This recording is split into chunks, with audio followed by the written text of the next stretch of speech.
Listen closely, because this explainer has the power to completely change your life. Welcome back. I'm your host, and today we are going to absolutely shatter the illusion of playing it safe. Look, we all crave security, right? We naturally cling to it.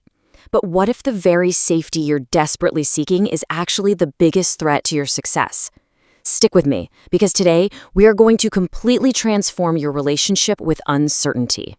Think about it. You've probably been taught your entire life to avoid danger, to stay anchored, to just keep your head down. But as John A. Shedd so brilliantly put it, a ship in harbor is safe, but that is not what ships are for. A ship isn't built to just sit idle at the docks. It's built to navigate the storms. And today, we're going to explore why staying anchored in your little safe harbor is actually the most dangerous strategy of all.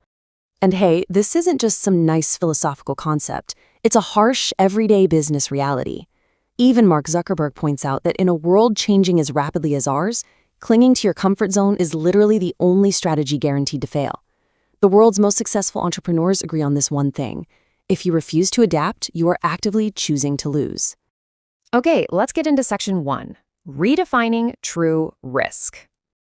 To really grasp this, we need to completely rewire our brains using Jim McCormick's groundbreaking philosophy from his book, The Power of Risk. See, most people confuse taking a risk with making some reckless, wild gamble, but true risk, it's simply the brave acceptance of uncertainty. It's stepping outside the familiar. You might think a traditional job is super safe, right? Well, one round of corporate downsizing and boom, you're out. But the person who took a calculated risk to learn new skills and build multiple income streams, they are the ones who are truly secure. Let's look at a fascinating concept straight from a 1972 U.S. Army Operations Research Symposium.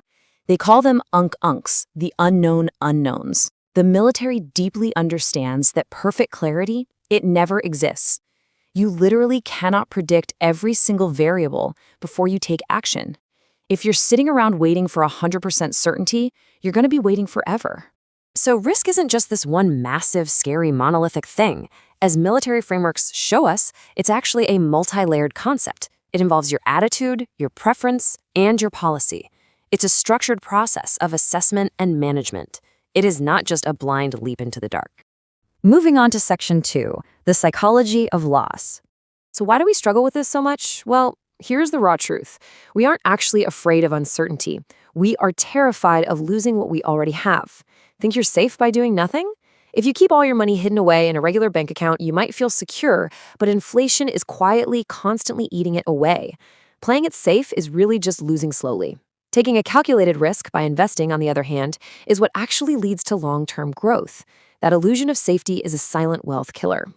To master this game, you absolutely have to conquer the 4 emotional enemies living right inside your own mind: fear, greed, hope, and regret. These are the powerful forces causing you to make terrible decisions. The real battle isn't happening out there in the stock market or at your workplace. The battle is happening entirely inside your head. Which brings us to a crucial realization. Emotion is the enemy of strategy. But McCormick reminds us of something so important here. You shouldn't try to just eliminate your emotions. You're human. You have to master them. You might panic and hold on to a losing investment, just hoping it magically recovers. Or you might exit a highly profitable venture way too early out of pure fear. Managing these emotions is your ultimate survival tool. All right, let's jump to section 3, mastering calculated risks. We know what's holding us back now. So how do we actually move forward? How do we take intelligent, calculated risks in our daily lives without, losing everything? You have to follow a disciplined, step-by-step process. Enter McCormick's risk mindset model. Step 1, define exactly what you are risking. Don't be vague. Step 2, evaluate the absolute worst-case scenario. In business, this is called position sizing. Never, ever risk more than you can afford to lose. And step 3, focus entirely on your process and learn to detach yourself from the immediate outcome. And look, this isn't just self-help theory. Even massive, billion-dollar military defense uncertainties are broken down into quantifiable matrices like this one. Analysts strictly weigh technology, cost, and schedule. This proves that analyzing the impact of failure makes risk completely manageable. It's not mystical, guys. It's mathematical. And that builds directly into the risk compensation curve. There's always a direct correlation between the level of risk you are willing to accept and the compensation or reward required to take it. There's a minimum sensible risk required just to get the ball rolling. No risk, no reward. It really is a universal law. But hey, what happens when things inevitably go wrong? This is the ultimate dividing line right here. Are you ego-driven, like holding on to a terrible decision just to prove to everyone you were right? Or are you discipline-driven, accepting the loss immediately to protect your future capital? The true difference between a winner and a loser is detachment. Professionals ditch their ego, amateurs cling to their pride. Let's bring it all home. Section 4, the final philosophy. We've reached the climax of this entire philosophy. This is where risk ceases to be just some business strategy or military protocol. It transforms into a fundamental way of life. I want you to consider these two paths. Are you just surviving in your little comfort zone, hiding from failure, and ultimately ending up with massive regret? Or are you actually living? Because living means taking calculated risks, falling down, learning the hard lessons, and truly experiencing everything life has to offer. I absolutely love this quote from Mark Twain. 20 years from now, you will be more disappointed by the things you didn't do than by the ones you did. The pain of trying and failing, that's temporary. It heals. But the pain of never trying, that aches for a lifetime.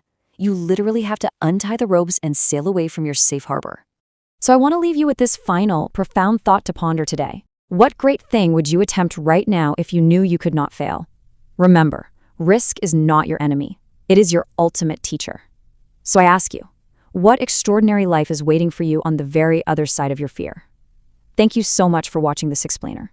If this shifted your perspective even a little bit, hit that subscribe button, leave a like, and drop a comment below telling me the biggest risk you're going to take today. See you in the next one.